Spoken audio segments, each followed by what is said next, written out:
Hey, what's up guys? In today's video, I'm going to show you some clips before we really get into it. And these clips are not here to scare you, they're just to open up your eyes a little bit. Now, I'm trying my hardest not to panic, but at the same time, I'm also thinking like, I tried to get a test and I got a doctor to come to my house. This is in Los Angeles. A doctor came to the house and he was like, sorry, we're not allowed to test for coronavirus. And I was like, what do you mean you can't test for the coronavirus? He was like, we just not issued any tests for the coronavirus. That's who I confide in a doctor that comes to my house, like a medical professional that said to me, we're not allowed to test for the coronavirus unless it's absolutely severe. So you obviously don't have the virus. And like, I think that mentality is wrong. I'm a hero. China has put the lives of millions of people at risk and may have already unleashed a deadly pandemic on the world. You go deep enough into this system, they don't give a shit about the people.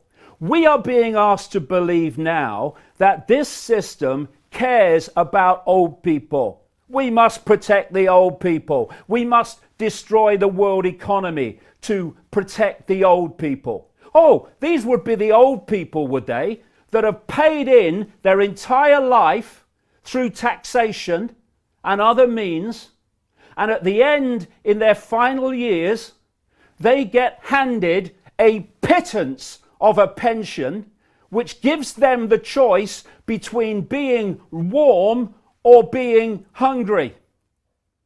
The 34-year-old ophthalmologist diagnosed Saturday with the Wuhan coronavirus, dying less than a week later in the same hospital in which he worked. But if action had been taken when he and others started sounding alarms, the severity of the outbreak might have been understood sooner. Okay, we're back.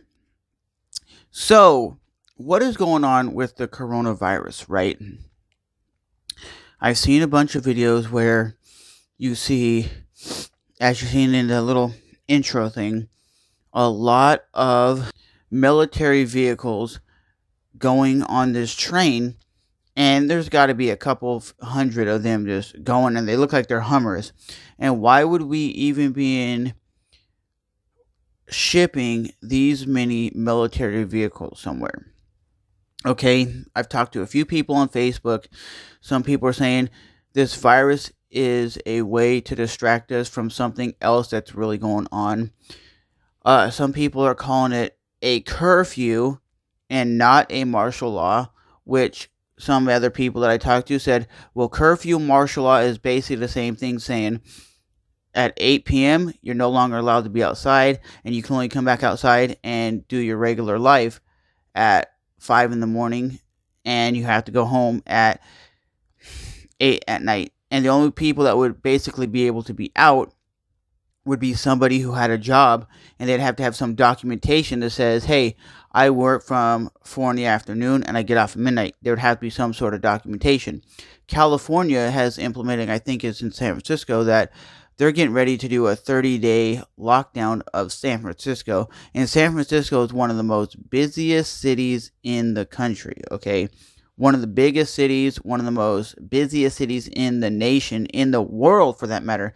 I've been there, and it is always busy with people on trains, on the subway systems, on the cable cars. You go down to Fisherman's Wharf, and there's always people just hanging out, having a good time. It's like the San Francisco of the West Coast. Everybody is out all day and night doing stuff, going to restaurants, going out to eat, hanging out with friends, walking the streets. And now there's basically nobody out.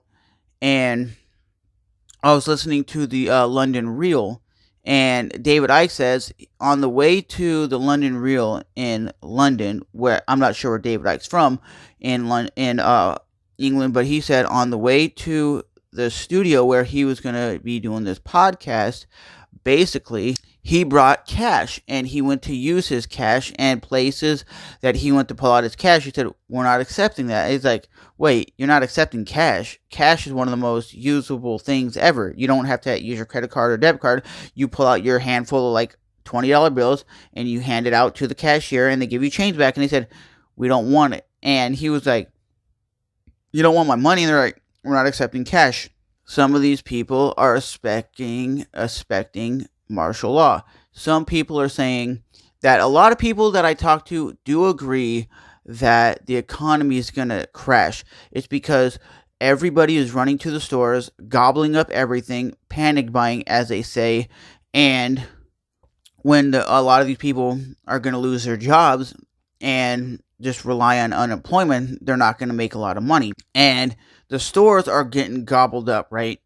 I spent a lot of money yesterday buying some items at the store that I needed. And I'm just going and buying basic stuff like basic hamburger meat, basic ground turkey, nothing out of the ordinary, just normal stuff that I normally eat. And a lot of people are going to run out of money, and that's when the economy is going to crash, and then these people are going to be hurting because they're going to be dabbling into their savings account, and the average American does not have a lot of money saved up. A lot of people around the world don't have a lot of money saved up. So with these lockdowns, it's going to change the way society runs. You're going to either, like a friend of mine, she said you're going to have to have some sort of paperwork that's going to allow you to move about, that's going to allow you to go from A to B. And I was like, I don't think a piece of paper or your paperwork is going to allow you to go from A to B. You know, like I said, you looked at all the video clips that I showed you. Back in the early 90s, they were already talking about a one world government. The following announcement has been paid for by the New World Order. This is an historic moment. We have in this past year made great progress. We have before us the opportunity to forge for ourselves and for future generations a new world order, a world where the rule of law, not the law of the jungle, governs the conduct of nations. When we are successful, and we will be, when we are successful, and we will be, we have a real chance at this new world order, an order in which a credible United Nations can use its peacekeeping role to fulfill the promise and vision of the UN's founders. They're already talking about the NWO. And people who really speak out about this are always taken out. And as you heard, he said a new world order. He also said when it goes into place, which it will, there's no ifs, ands, or buts. When we set it in place and it happens, and it will happen, there's nothing the people can do about it. And he just stated that. And this was in like 1991. And what is it, 2020? And now I think it's really being implemented into society. He basically just said in that clip, there's going to be a one world government, and there ain't nothing you're going to be able to do about it, because we run this stuff.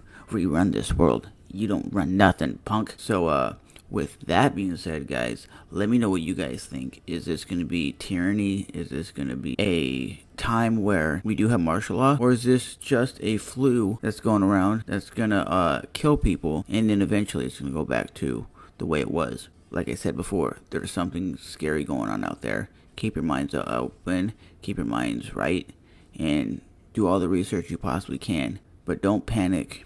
Just keep your eyes open. So as always, it's your boy, back with another video.